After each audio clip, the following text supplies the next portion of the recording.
যদি 100 কোটি টাকা খরচ করে এমপি হয়, এই টাকাটা উনি পরে উঠাবে কিনা? উঠাবে না? উঠাবে কিনা?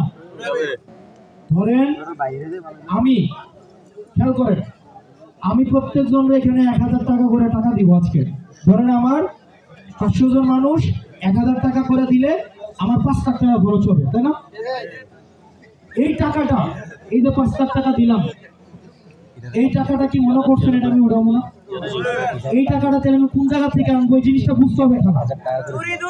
রাজনীতি কিন্তু একদিনের না, এটা আমার সারা জীবনের জন্য, যতদিন আল্লাহ হায়াতে বাঁচায় নীতির পথে থাকতে পারি ততদিন পর্যন্ত নিব। আমি আপনাকে সার্কেলটা বুঝাই। আপনারা ধরেন আমি 1000 টাকা করে দিলাম, আপনার কাছে তো 1000, আপনি পাইছেন কত? কিন্তু সবাই যদি 1000 টাকা করে দিয়ে আমার অন্তত 10 লাখ টাকা খরচ হইব না? কারণ এই টাকাটা কি আমি নিজের থেকে দিব? নিজের থেকে দিব না। টাকাটা তখন কোন জায়গা থেকে নিব? ধরেন এলাকার অনেক কন্ট্রাক্টর আছে না, রাস্তার কাম করে, রাস্তার কাম করে অনেক কন্ট্রাক্টর আছে না?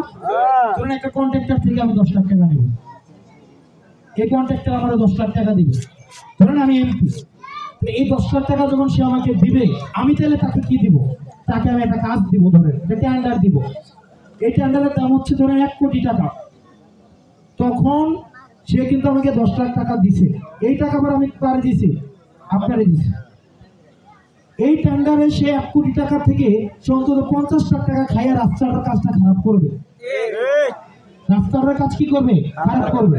ওই কদিন আগে দেখছেন রাস্তাটির কি অবস্থা, আমি টাইনা টেনে যে তুললাম, তখন সে রাস্তাটা কামটা খারাপ করবো। তখন যখন রাস্তাটাকে আমরা খারাপ করবো, যেখানে 5 ইঞ্চি দেওয়ার কথা সেখানে দিব সে 3 ইঞ্চি, যেখানে পাথর দেওয়ার কথা এখানে দিব সুরকি। তখন আমি দেখেও কিছু করতে পারবো না, তখন আমি দেখেও আসমানের দিকে তাকাই থাকতে হবে। আপনি আমারে বলবেন এই এমপি সাহেব বা চেয়ারম্যান সাহেব রাস্তার কাম বোধ খারাপ হইতেছে, আমি অন্যদিকে তাকাই থাকবো, কারণ তার তেন আমি টিয়া খেয়ে রাখছি।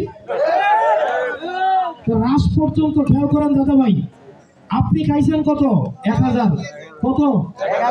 1000। 1000 টি এক বাজারের খরচ না,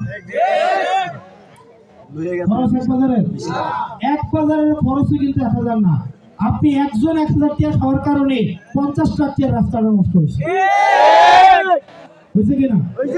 তার মানে মনে রাখবেন, রাজনীতিবিদ যদি কাউকে টাকা দিতে আসে, ভোট কিনতে আসে, তাকে সন্দেহের চোখে দেখেন, কারণ এই টাকা তার বাপের পকেট থেকে সে দিবে না। সে হচ্ছে চুরি করে আনবে, দুর্নীতি করে আনবে, সামারি করে আনবে, তারে দিয়ে আবার আরেকজন দুর্নীতি করবে, তখন আপনি কিচ্ছু করতে পারবেন না। সেজন্য আমি আপনাদেরকে আজকে বলে যাই, আমি আসনাদ আব্দুল্লাহ জাতীয় নাগরিক পার্টির দক্ষিণাঞ্চলের মুখ্য সংগঠক। আমি ঘোষণা দিতেছি আপনাদের সামনে, এখানে মুরব্বী আছে, দাদি আছে, চাচি আছে, মামা আছে, খালা আছে। আমার জন্মস্থান এখানে, আমি এখানে বড় হয়েছি। আমি দেবিদ্দার রিয়াজউদ্দিনে পড়াশোনা করছি, দেবিদ্দার বাজারের খাবার খাইছি, দেবিদ্দার বাজারের খরচ খাই বড় হয়েছি, স্কুলের পুকুরে সাঁতার কাটছি। এখানে এমন কোনো গ্রাম নাই যেখানে আমি হাঁটা চলে বেড়াই নাই। এখানের আলো বাতাসে আমি বড় হয়েছি। আপনাদের সাথে মিথ্যা কথা বলা, ভণ্ডামি করা, ফাঁকিবাজি করা, চাপাবাজি করা, আপনাদের সাথে প্রতারণা করা, এইটার ইন্টেনশন আমার নাই। কারণ দিন শেষে যদি এখানে আমি মারা যাই, জানাজাতে আপনারাই আসবে। আপনাদেরকে আমি 1 টাকা কোনোদিন দিতেও পারবো না, আপনাদের থেকে কোনোদিন 1 টাকা আমি আনবো না। এরপরে যদি আপনারা আমার পিছনে রাজনীতি করেন তাহলে করব, আর যদি বলেন যে না আমি করব না, তাহলে সালাম আলাইকুম। আমার তো দরকার নেই।